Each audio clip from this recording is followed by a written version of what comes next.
I guess from a business and operational perspective, I'm really looking at how we can handle large volumes of incoming inquiries effectively, how we can get large volumes of people to view property effectively, how we can process large volumes of applications effectively, but not losing sight of the fact that there's a real personal aspect to this. So the last thing that 19 unsuccessful applicants want to get is a text message going too bad. So, how can we have a better, more effective conversation with those people who aren't successful and potentially start moving them on to other properties that we might have?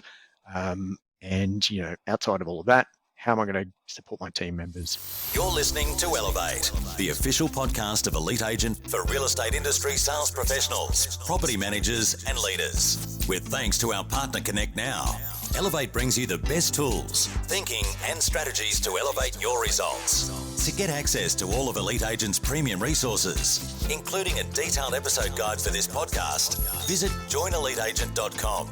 And for more information about how Connect Now can make moving easier on your clients, visit connectnow.com.au. Here is your host, Samantha McLean.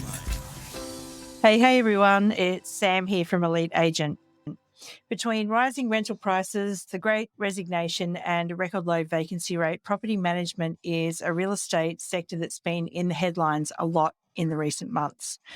Someone who's been through a few cycles and is here to unpack the implications of some of the things that we're seeing out there is well-known PM and strategy leader Brock Fisher. So Brock, welcome back to the show. Hey Sam, thanks for having me. Always a pleasure to chat.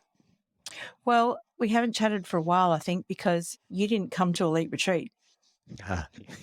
Yep, and I'm still kind of carrying that trauma, actually. I look forward to it for so long, and so to not get there, it was a real bummer. Yeah. So how is the knee going? Look, I would have to say not as good as I thought. So I'm back to the physio tomorrow. I'm back riding my bike, and I just thought riding would fix everything, but turns out, no, you've got to do all the stuff your physio says. So what are you saying? It's not like riding a bike? No, physio is not like riding a bike. That's been my lesson of 2022, unfortunately.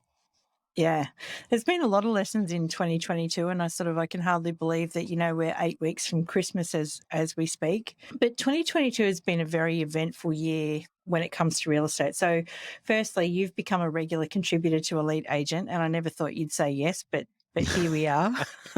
Here I am.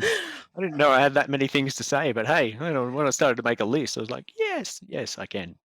Yeah, absolutely. And you and I have had a number of chats about, the state of the market and other things that are going on in the industry. So I thought it actually might be useful to have one of those chats while hitting the record button because, there's a lot of insights that you've given me on the current market as it relates to property management and the property management profession. So I want to unpack some of those things that have been going on today as they relate to property management and sort of get some of your views and maybe get some advice for people, on the front line that are feeling the pain of some of these trends. But first of all, as we speak, a few things are going on. So we've just had the federal budget handed down and they've set a very lofty goal. A lot of the issues we're facing are supply issues. So the federal government have set a lofty goal of 1 million new homes by the end of the decade. What do you think about that? Yeah, look, I'm still working through the detail of that because what I'm not clear on is if that's in addition to what would have happened anyway, or if they're just saying that's what will happen. So, typically the industry builds around 180 to 190,000 homes a year anyway. And so, yeah, that's kind of the main thing that I haven't got out of my reading so far is it in addition to the normal events, or is it just basically making a budget promise out of what would have happened anyway? So I think the other concern I have around that is, I think it's the right approach to have a more collaborative solution and involve all levels of government and potentially different forms of investment and so forth. But I guess the other point is encouraging institutional investment just going to shift who would have bought into property anyway to a different kind of category or class of investor? So are we actually eating into that supply problem at all? Yeah, the devil's always in the detail with these things. But the rental market in 2022, we've seen vacancy rates tighten. We've seen prices go up. A lot of worrying trends in the homelessness area. We're not going to unpack all of those today, but have you ever seen anything like what it is at the moment? No, I mean, that's the short answer, but I've been in and around real estate for all of my working adult life, so that kind of dates back to the 90s. And, you always see periods of markets tightening and then opening up again. But certainly in terms of the drasticness of the situation right now, no, there's not been a time that I've seen that is as bad as it is now. And yeah, I guess the other frustration I have as an industry person is that this was a foreseeable problem that no one has done anything about for years until we get to the levels of crisis that we're in right now. And there's also no short road out of this. Like there's no fix by June 2023 type scenario here. It's a long road out of the hole that we're in because it's actually taken a long time to actually get into this hole as well. How did we get here? It's a polarizing discussion because what I've found, and I've been out kind of chatting to various political parties and industry groups on this one, is that it seems in order to have a perspective on this issue, you have to have a side. And I don't I don't have a side. I'm not pro-tenant, I'm not anti-tenant, I'm not pro-owner, I'm not anti-owner. What I recognize is the problem, and the solution to that has a range of different aspects to it. But I like to talk about it holistically. And for instance, if you start having a conversation about the challenges that owners have had, you've met vigorously with also the counter argument about the challenges tenants have had. Like, I get all that. Everyone is having a shit time, basically. Tenants are having a terrible time. Owners aren't having a great time. Property managers are having an awful time. Everyone is having a bad time at the moment. So you can't talk about not helping us get to a solution where you can't just have an objective discussion about the views and perspectives of one party without it being taken as, I guess, an insult to the party on the opposite end of that. So I kind of tell this in story form, basically, but the rental market, like all markets, are basically driven by supply and demand. So take any area that whether it's a suburb, whether it's a street, whether it's a city, and that area will have what I would say a natural level of demand for rental property. When supply meets that demand, then you have a pretty neutral rental market where people can just kind of move around if they like, and maybe rents will go up a little bit if people improve the standards of property, but that's, I guess, what a normal rental market looks like. So when the natural level of demand in there isn't served, so, for example, if 20 people are looking for a property and there's 30 properties available, then what you find in that scenario is rents tend to actually come down because vacant owners will reduce their price to be more attractive to the people looking. And then the reverse is true as well. If you've got 20 people looking for a property in a market, but there's only 10 available, then prices tend to go up because everyone wants to compete for what's available there. So underpinning all of the issues that we have right now is the general principles of market economics and supply and demand. And that's kind of how we got into this position. So, if I think back to my time as a property manager, I was a property manager on the Gold Coast in 2010 and 2011, where tenants were operating in a market where if their rent came up for renewal, they could actually negotiate a decrease because there was so many properties available. So when you look through the Varsity Lakes and the Robina suburb areas and, further north up through Pacific Pines and Upper Coomera, there was tons of new houses being built, expansive housing estates where new properties were coming up available. And, a tenant in Pacific Pines coming up for rent will go, all right, well, I'm paying $450, but I'll renew for $430. Otherwise, I'm just going to move across the road into that brand new home for $420. So what we're seeing now is the exact opposite of that scenario, where over probably a 7-year period, there's been a range of factors impacting people choosing property as an investment class and also taking the property to cash out, taking the opportunity in the market to cash out a property. And that has impacted on the amount of properties available for people to live in. So basically what we've seen is as the population has grown, people have slowly done two things. One is sell out of their property investments, and the other is choose different asset classes other than property to invest in. And so that has resulted in a massive gap. We've got further impacts there as well when you think about things like flooding and making those properties unlivable.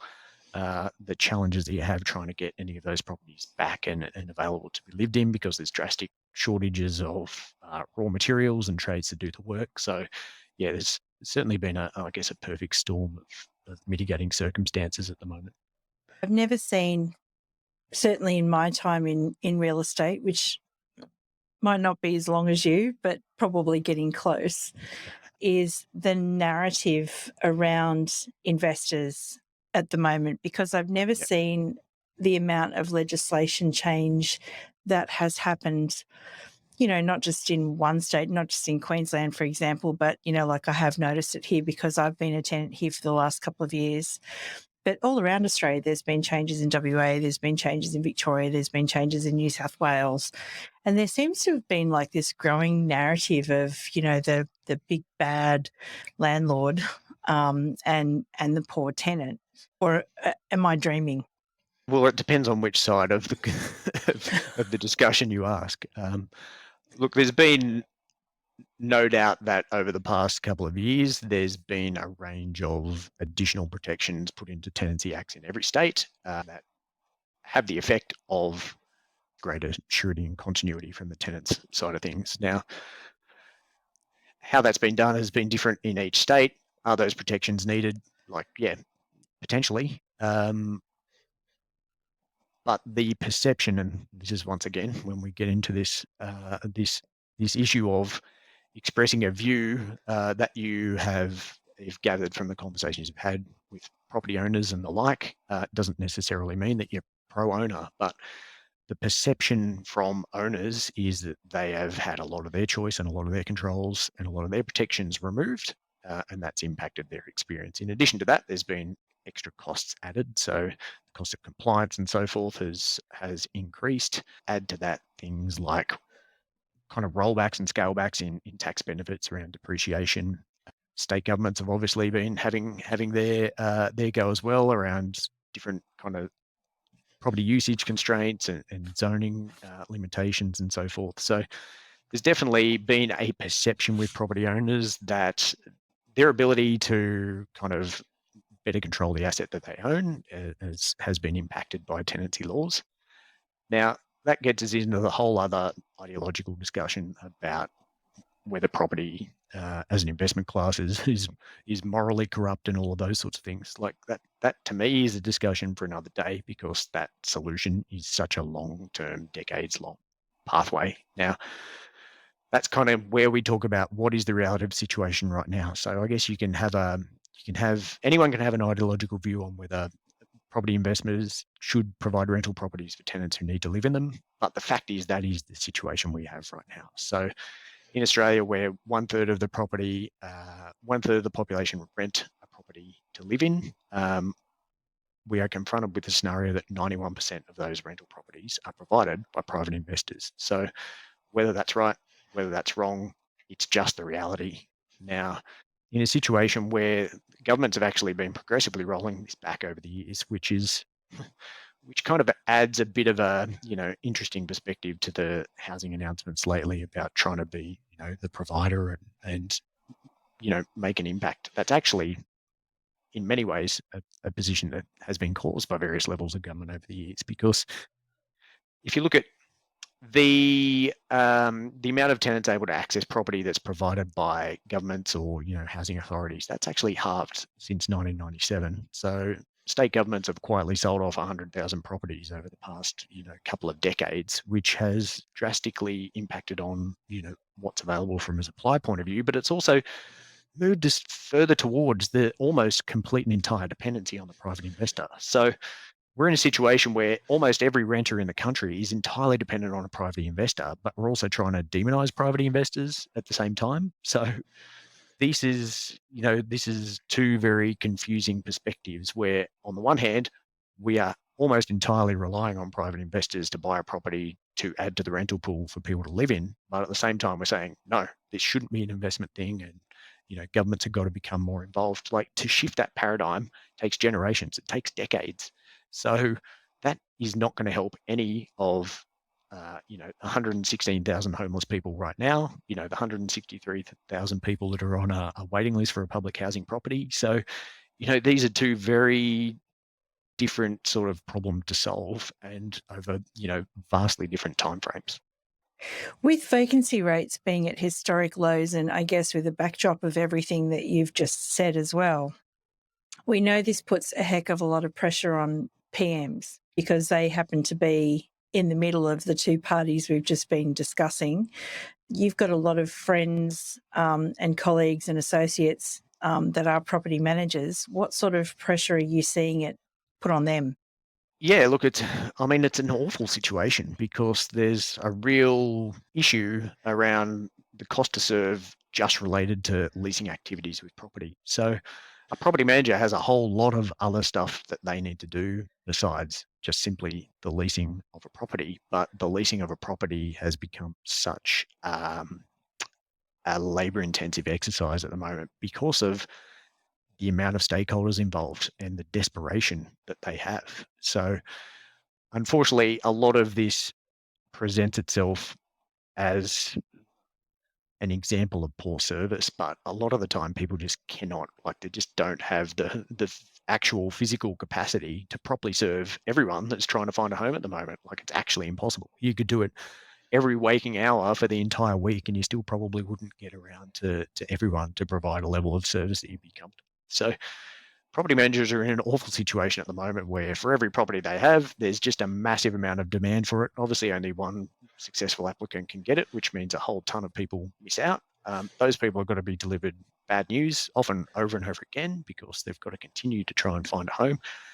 You know, there's a lot of emotion, there's a lot of stress in that scenario, and you know, it's taken its toll on everyone. So obviously the stress level of a tenant who's currently living in their car in a park and can't find a property is immense. The stress level of property managers trying to effectively deal with that is also immense. And, you know, after they've got through just all of those activities related to trying to service inquiries and trying to get people through properties and trying to process applications and trying to get people through, they've still got all of the rest of their job to do. So, you know, it's a really difficult position to be Hmm.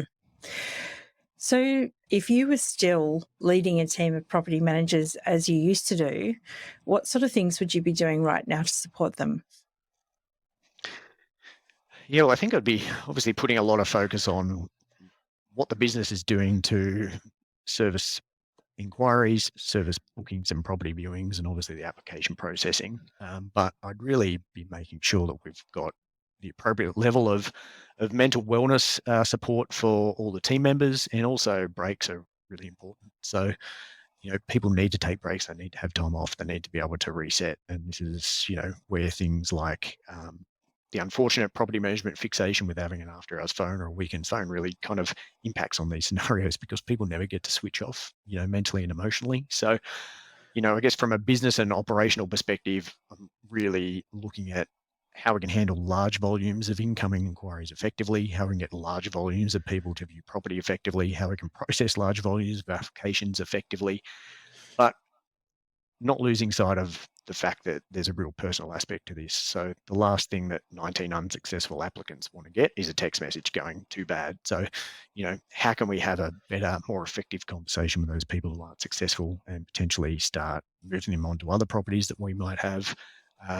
And, you know, outside of all of that, how am I going to support my team members? How am I going to make sure they're kind of relaxed? They're not getting themselves into, you know, a real spiral, and that they're taking sufficient time away from the business to reset and recharge and come back and, you know, give it the best they can. Yeah, well, I mean, this is on top of, I think, you know, already, I think when you and I met years ago, property manager churn was an issue even back then.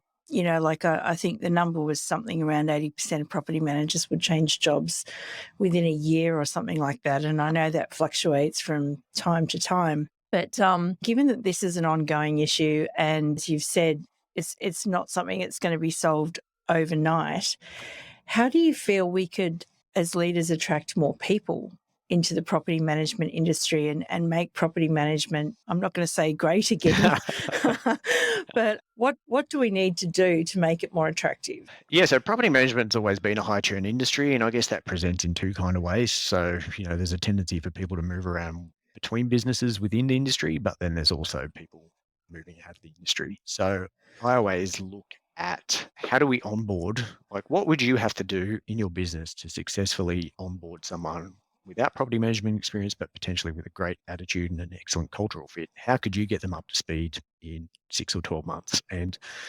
The best large scale businesses that I speak with have really good structured, detailed programs, both in terms of technical skills, but also, the soft skills and the interpersonal skills.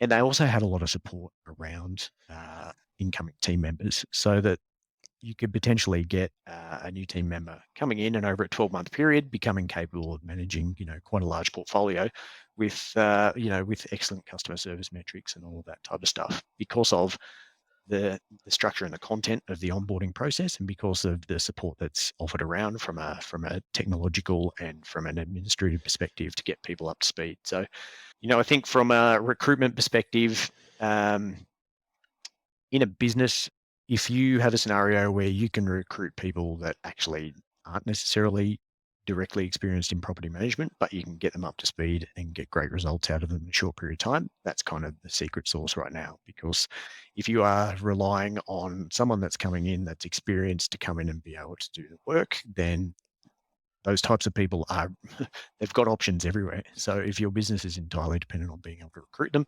invariably your wage prices are going to go through the roof, which is going to obviously affect profitability and viability of your business moving forward. So I think the industry needs to get really serious about firstly looking after the people that you have and the talent that you have, because retention is way better than recruitment, to be frank. So retain and really look after your people right now. If you've got to go down that recruitment process, then be really serious about what sort of impact and what sort of impression you're going to make on people when they join your business, and how you're going to support them through that first 6 months, because that first 6 months is critical. And portfolio churn is one of the biggest sources of complaint and friction with both owners and tenants, because tenants also don't want to have a revolving door of a property manager every 3 or 4 months, because so much of the stuff that they've talked about just kind of goes out the door with that person. So um, for the sanity of everyone, yeah, stability. You can do marvelous things with a stable team. So how are we going to do that? That's the question. Yeah. I'm going to ask you a question that's kind of not on the program, but made me think of an article that you wrote for us a few years ago called, I think it was called Recruit, Automate or Outsource or something like that. And I'm sure that there's a lot of people now, because recruitment is hard, unemployment's low, lower than it's been for a while, although, I guess that's probably going to fluctuate over the next, 12 months or so. But I'm sure that there's also a lot of people that are sort of thinking about their options for 2023, which could be, automate, outsource, or recruit. Can you give us a little bit of a rundown? Like, have your thoughts changed any on when to use each of those things? I don't know whether they've changed. I think they've definitely evolved, but I think whether you're looking at, well, outsourcing is, it's a word that I've always kind of not liked, because to me, outsourcing means that you're handing something off with no control over how that thing is done. There's offshoring and there's also onshore versions of that as well. So an assistant that can work remotely from an administration capacity, they can be local, they can be Australian based. There's lots of people that operate in that space, or they can be offshore. But whatever that assistance looks like, whether that be provided by a person or whether that be provided by a technology solution, I have the view that you don't want to digitize and automate the moments that really matter. So if as a property manager, you've got the opportunity to have a really good interaction with a customer, that's the bit that you need to be doing in person. It would be a shame to not be able to differentiate your service by digitizing that type of scenario, because that just basically creates a problem where if everyone is having a digital experience that's largely the same, it becomes a race to the bottom from a fee point of view. So that's where we get ourselves into the trap of potentially being the intermediary that gets removed in the property management scenario. We don't want to do that. So whether it's outsourcing, whether it's offshoring, whatever you call all of that kind of remote administrative assistance, or whether it's a technology or a digital solution, it should be aiding and complementary to the person that provides the service so that they can spend more time in that high value space and not kind of replacing them. One last question on the current supply issue. Like, if you could see a best case scenario for the next 12 months, what would it be?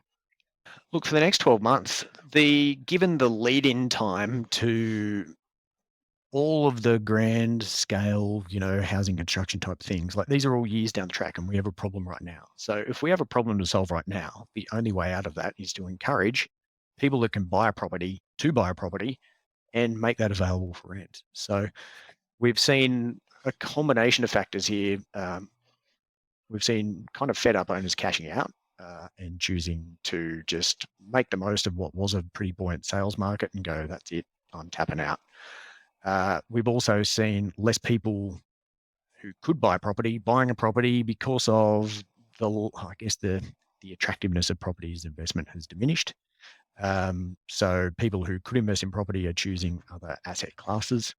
But we've also seen a scenario where it's been really widely reported that people have suffered quite big losses off rent rolls over the last 12 or 18 months. So I think everyone kind of thinks it's just them, but the more people you talk to and the more, coaching and training organizations that you speak to, the more you find that 20% losses off rent rolls has been pretty common due to sale over the last 12 months. So the point I would make about that is that 20% of the losses of a rent roll to sale has had absolutely no impact on the amount of people looking for rental property. So that kind of serves to address what I would call is a bit of a myth that enabling more tenants to buy a property kind of solves the rental crisis, because many tenants will never buy a property. Like, this is just fact. There are a proportion of tenants who are financially able and capable and placed and, are out there looking and they will buy a home, but that is not everyone. There are so many tenants who will continue to be tenants for the rest of, their existence. And, for various reasons, trying to encourage, sale options to solve this crisis is not the way to go. So we need to make property more attractive for people to buy, but we need to do that in a way that doesn't inflate the asking price. So, for me, gearing has been a political punching bag for quite a while now, but I think incentivizing property in that way is better than just making money really cheap, which basically just inflates the cost of property. So, I've had investment properties in the past that have been negatively geared, and the thing that you're confronted with from an investor's point of view is you still got to service that cost. So, every month that the expenses outstrip the income, like, you've got to actually find that money. And then at the end of the year, obviously you do your tax return, and, hopefully you get a little bit of money back, which then you can reinvest into things like maintenance and improvements around the place. But if we talk about what we need right now in the next 12 months to solve the issue that we have right now, it's to encourage more people to buy a property to make it available for rent. So people that could, let's get them to buy one, because that's actually the only way that we're going to solve this, in the short term. Thank goodness that, Anastasia's land tax scheme didn't get up, because that would have made the whole thing heaps worse. Yeah, that's right. Like, everything that we do to demonize owners just makes them less likely to want to invest in property, which compounds the problem. Like, all of this stuff compounds the problem. So people can have the ideological view that property shouldn't be an investment and all of that type of stuff. But once again, it doesn't get us away from the reality that that is the current scenario. So whatever that is the current scenario, and that would take generations and decades to shift, let's solve the problem at hand. Yeah. Well, another thing that would be quite counterproductive, I mean, again, depending on the side of the political fence you're sitting on, is the idea of rent control, which has been raised by the Greens lately. What are your views on that one? Like, rent control and introducing further regulations in that space, to be fair, it just will piss more owners off, which makes people more likely to sell their property, which means that there's one less property available for people to live in. That's the cold, hard reality. So what's often missing in this argument is, from an owner's point of view, just look at interest rates. They're double what they were 6 months ago. So, if you had to pay $2,000 a month in the mortgage 6 months ago, you now have got to come up with $2,700 a month for the mortgage and top of your other costs. Like, it's increasingly more expensive to actually own a property, whether it's rented or not. So when you're trying to cap the level of investment return on that, then you're basically making it less attractive for people to invest in property, which gets us back onto this merry-go-round again of A, why would I invest in property? B, if I currently have a property, maybe I'll just sell it and I will put my money into a different form of investment. Now, all of those things just compound the supply issue, which just creates the bigger problem. That's what kind of boggles my mind about rent freeze as a solution to our current issue, because it actually just makes it worse. Yeah. Yeah. Well, let's move on to some less, well, I don't actually know, they're still serious. There's nothing that's not serious in property management these days. I was going to say some of It's your all serious. articles. It's all serious. Well, I It's all like to think serious. they're somewhat serious. I feel like I've had my Sandra Sully tone on for a lot of this podcast, but let's talk It'd be about nice some to of be talking about more uplifting things, but yeah, unfortunately, there's there's trouble on a lot of fronts at the moment. it. Would I have this running joke that that she gets on at 5 o'clock and says good evening and then tells you why it isn't. Yeah, But, true. Good evening, or is it, Sandra? good evening. Yeah. No, it's not. So you've written a couple of articles for us, and I just the last one was quite interesting about control and consent. So property management has obviously changed a lot since you and I were kids. So talk us through that article and what the thinking was behind that one. Oh, look, I mean, it's intended to be thought provoking around the reality of the fact that current regulation around payments is decades behind where payments actually are in 2022 and beyond. So for those that haven't read that piece, but the point I'm basically getting at is that basically everything in everyone's life has evolved. Digital payments are significantly more advanced and way different than they were even 10 years ago. But all of the regulation around payments in property management assume that trust accounting is both necessary and just the done thing. So it no longer is necessary for a real estate agent to specifically have a trust account to collect all of the money that comes in, pay all the bills, and do all that type of stuff. Like, you can have a scenario where tenants can pay their rent, owners can get their cleared funds instantly, bills can be paid, agencies can be paid their fees and commissions. Like, all of that can be done without paying money into a trust account and accounting to it from there. So there is just a whole range of different ways that the digital payments discussion can be sliced and diced, but we are all confronted with the scenario where, from a regulatory perspective, it's all viewed through the same lens. So basically, when you read through all of the trust accounting and payments regulations and acts, it basically assumes that all technology is basically doing the digital equivalent of how trust accounting used to be done manually in ledger books. And we've moved so far past that there's just, I guess, I would call it embarrassing reality, where from a compliance perspective, regulators are constantly looking at digital solutions coming to market and trying to assess them through a set of parameters designed for one particular scenario, and they just don't fit. So I think the concept of collection in a trust account, it used to actually mean control, because if you collected all of that money, then you had absolute control over what happened to it after that. So it was perfectly appropriate for the time and the protections that consumers needed. But we have moved so far past that from a compliance and regulatory perspective, to still be completely wed to that concept of money going to a trust account, where there's so many different ways that this whole payment scenario can be engineered, it's kind of laughable. So what you will have is the uncomfortable scenario for people where, from a regulatory perspective,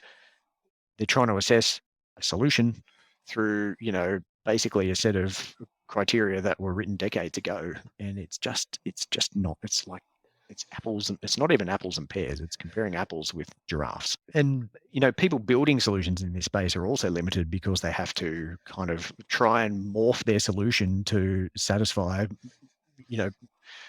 what sparse regulatory constraint there are from decades ago, which just kind of moves away from what you would do if you had a blank sheet to work with. So to me, collection is a completely redundant idea.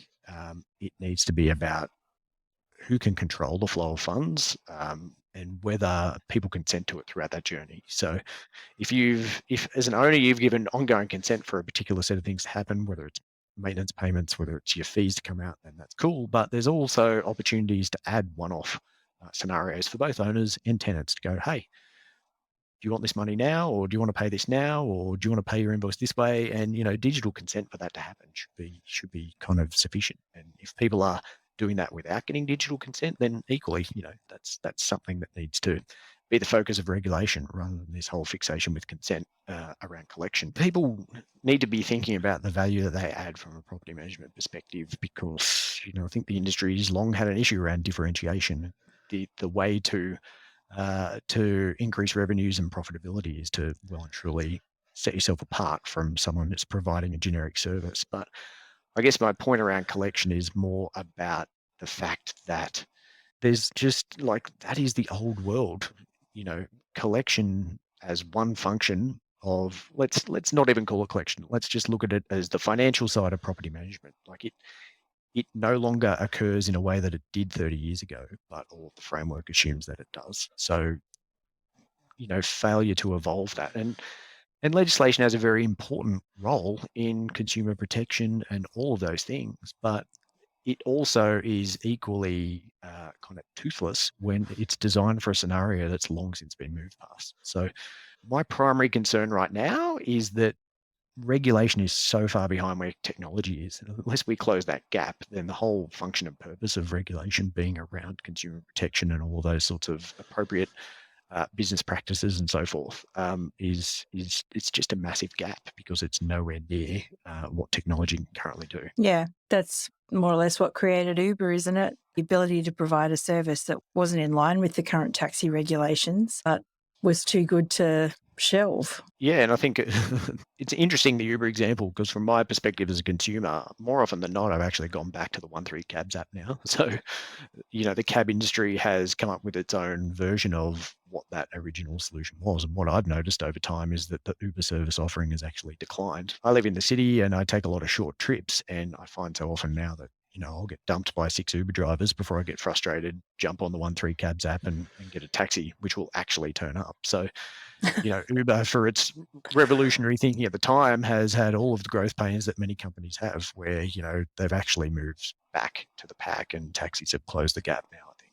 So what are you writing about next issue for the summer issue? Well, I'm going to talk more about the onboarding piece. So how can you make most out of the opportunity you have with the team member that's just joined your organization? So we want to talk about how to get people up to speed effectively, but also make them feel very supported and want to stay, because I'm absolute firm believer that retention is better than recruitment, as I said earlier. So recruitment is a reality of life, but if you don't have to do it as often because you're just getting up to speed really quickly and your people want to say and they love the environment you've created, then that's kind of a win for all of us, I think.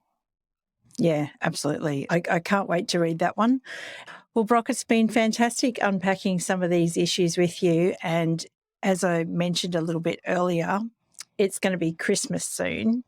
Yeah. And the big fella in the red suit is on his way. And one of my favourite questions to ask people around this time of the year is, if you could get him to deliver something to the industry, what would it be? I think the thing that we are confronted with right now is wellness and retention. So if Santa can deliver us anything right now, it would be something to relieve the stress of property managers, make them feel more excited, pumped about their work, and preferably make them super chuffed and happy to come back in January 2023 and go around again. Yeah, what a great gift, Brock Fisher. Thank you so much. All right. Thanks, Sam. We hope you enjoyed this episode of the Elevate podcast, with thanks to connectnow.com.au. Don't forget to get access to all of Elite Agent's premium resources, including a detailed episode guide for this podcast. Visit joineliteagent.com.